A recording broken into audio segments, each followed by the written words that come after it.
Привет, дорогие зрители, это Salesmania.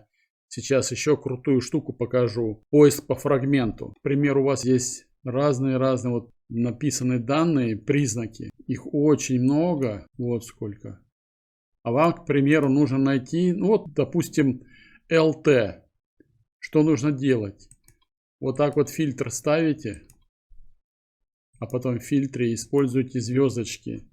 Пишите звездочка LT и звездочка. И он вам выдернул все строки, которые содержат LT. Видите, посмотрите. Очень круто, это вообще можно просто быстро находить. К примеру, вам нужно найти C5, который находится между двумя слэшами. Так и берете, вот это вот выделяете, копируете и в фильтр вбиваете. Звездочка, это C5 и звездочка.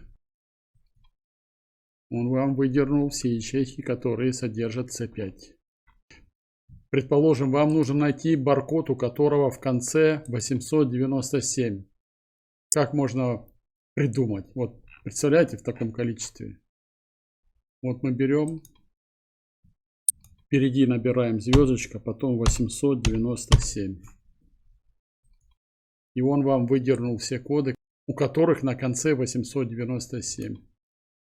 Если вы хотите найти 481 впереди, то пишите 481 и звездочку. Выдернет все 481 в начале. Допустим, вот здесь вот можете килот, звездочка, килот.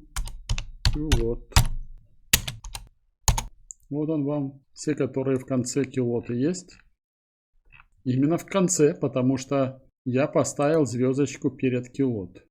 А если вы хотите найти впереди килот, вам нужно сделать так. Килот и звездочку.